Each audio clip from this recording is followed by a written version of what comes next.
Indian news analysis के एक नए एपिसोड में आपका स्वागत है। एक बार फिर से हाजिर है आपके लिए देश और विदेश की प्रमुख डिफेंस अपडेट्स को लेकर के। आज की अपडेट की शुरुआत करेंगे आईएनएस विक्रांत से। आज आईएनएस विक्रांत को प्रधानमंत्री श्री नरेंद्र मोदी जी के द्वारा नौसेना में कमीशन कर दिया गया है और इस दौरान मीडिया से बात करते हुए प्रधानमंत्री श्री नरेंद्र मोदी जी ने कहा कि दुनिया के कुछ चुनिंदा देश ही ऐसे हैं जिन्होंने अभी तक एयरक्राफ्ट कैरियर्स का निर्माण करने में सफलता प्राप्त करी है और भारत उनमें से एक है। और ये दर्शाता है कि भारत के पास वो पोटेंशियल है कि भारत अब खुद से अपने ही देश में अपनी जो ज़रूरत है उसको पूरा कर सकता है और इसके लिए अब हमें विदेशों की ताक करने की ज़रूरत नहीं है। उन्होंने कहा, आईएनएस विक्रांत हमारे लिए हमारे गौरव और हमारे मेहनत का, हमारी दृढ़ इच्छा का एक जीता जाता प्रतिबिंब है और ये हमें हमेशा याद दिलाता रहेगा कि जब भी हमें अपनी ताकत में बढ़ोतरी करने की ज़रूरत महसूस होगी हम खुद से वो चीज़ कर सकते हैं। और इसी दौरान नौसेना को उनका नया निशान भी मिला है और पुराना निशान जो अब तक नौसेना का था उसे हटा दिया गया है।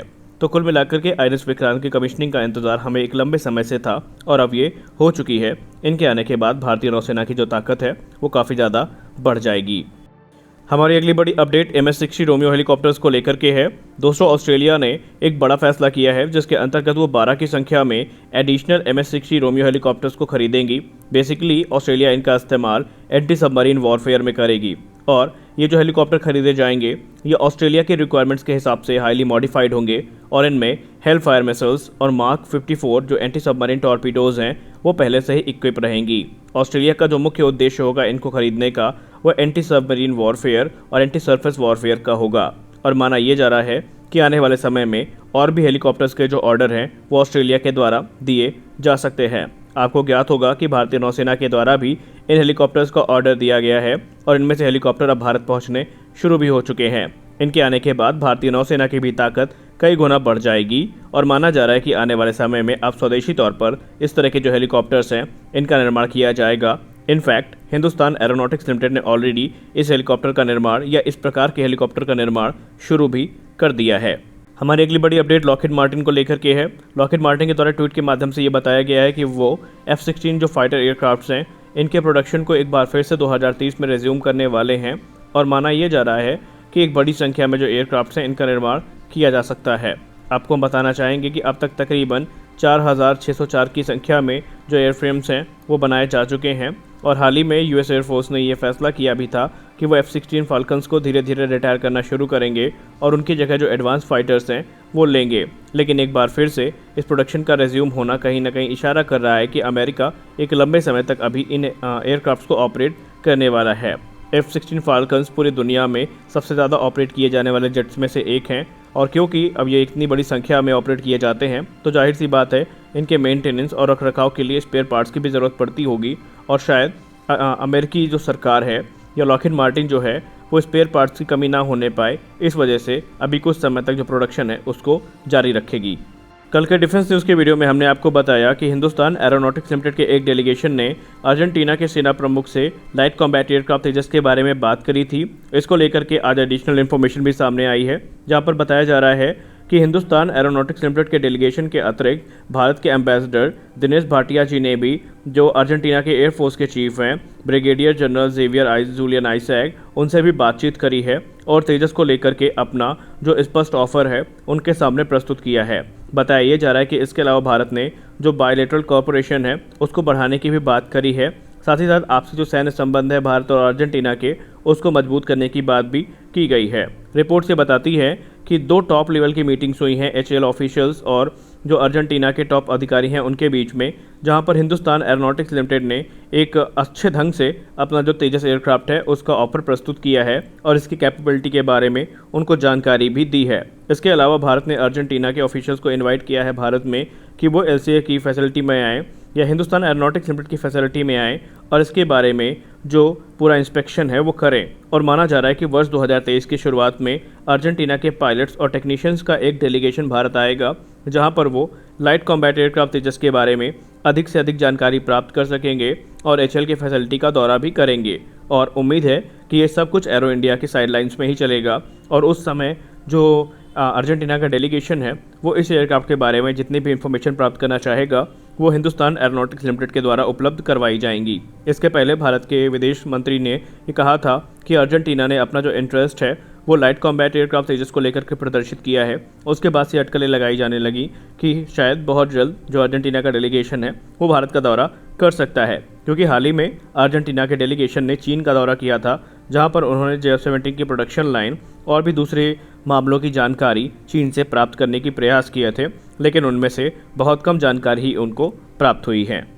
हमारी अगली बड़ी अपडेट बोइंग से है। दोस्तों, बोइंग को एक बड़ा कॉन्ट्रैक्ट मिला है जो कि तकरीबन $3.14 बिलियन का है। इसके अंतर्गत बोइंग को 19 की संख्या में KC-46A जो कि एरियल रिफ्यूलिंग एयरक्राफ्ट्स हैं उनका निर्माण करना है, और ये जो एयरक्राफ्ट्स हैं ये बेसिकली US एयरफोर्स और इजरायली एयरफोर्स के लिए बनाए जाएंगे। रिपोर्ट दावा करती हैं कि इनमें से 15 एयरक्राफ्ट US एयरफोर्स के द्वारा ऑर्डर किए गए हैं, जबकि जो 4 हैं वो इसराइल को डिलीवर किए जाएंगे। एक रिपोर्ट ये भी दावा करती है कि वर्ष 2027 तक US एयरफोर्स का टारगेट ये है कि वो 179 यानी 179 की संख्या में जो ये एयर रिफ्यूलिंग एयरक्राफ्ट्स हैं इनको खरीदेंगे, यानी जो ये मिड एयर रिफ्यूलर्स हैं इनको खरीदा जाएगा 179 की संख्या में US के द्वारा। और ये एक बहुत बड़ी संख्या है, क्योंकि ये जो एयरक्राफ्ट हैं काफ़ी महत्वपूर्ण भूमिका निभाते हैं जब बात आती है ऐसे मिशंस की जो कि लॉन्ग रेंज होते हैं। और आपने देखा होगा कि अभी हाल ही में भारत के जो कुछ एयरक्राफ्ट हैं एक्सपीस ब्लैक में पहुँचे हुए, उसमें भी मिड एयर रिफ्यूलिंग की सहायता भारत के द्वारा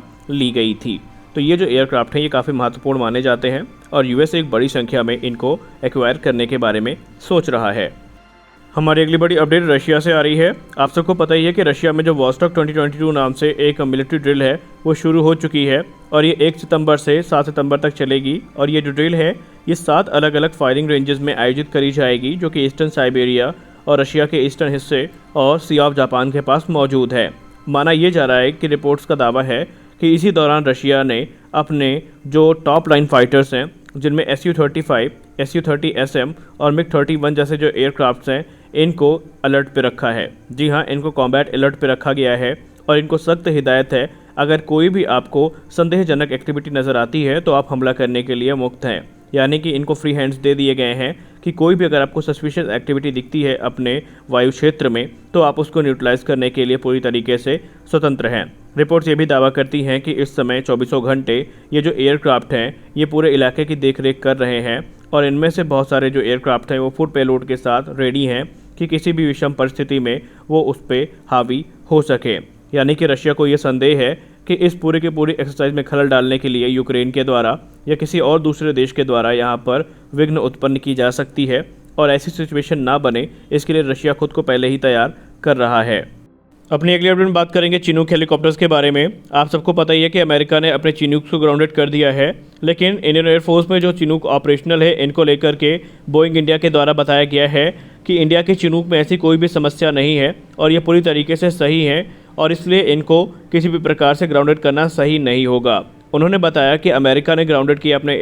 हेलीकॉप्टर्स को क्योंकि कुछ हेलीकॉप्टर्स में इंजन का रिस्क यहाँ पर देखने को मिला था, लेकिन इंडियन एयरफोर्स के जो हेलीकॉप्टर्स हैं वो पूरी तरीके से सही हैं और इनको किसी भी तरह से ग्राउंडेड करना सही नहीं होगा। उन्होंने ये भी आश्वासन दिया कि इंडियन एयरफोर्स को निश्चित रहना चाहिए उनके हेलीकॉप्टर पूर्णतया सही हैं। आपको पता ही होगा कि पिछले 2 दिन से लगातार चिनूक हेलीकॉप्टर्स को लेकर के अलग अलग रिपोर्ट सामने आ रही हैं, और इंडियन एयरफोर्स ने बोइंग से जवाब भी मांगा था कि आखिरकार कारण क्या है इसके पीछे का। तो संभावित ये है कि बोइंग ने सब कुछ इंडियन एयरफोर्स को स्पष्ट रूप से बता दिया है, और इसका मतलब अब ये है कि इंडिया को अपने जो हेलीकॉप्टर्स हैं इन्हें ग्राउंडेड करने की ज़रूरत नहीं पड़ने वाली है। तो फिलहाल के वीडियो में बस इतना ही, मिलते हैं अपने अगले वीडियो में, तब तक के लिए जय हिंद।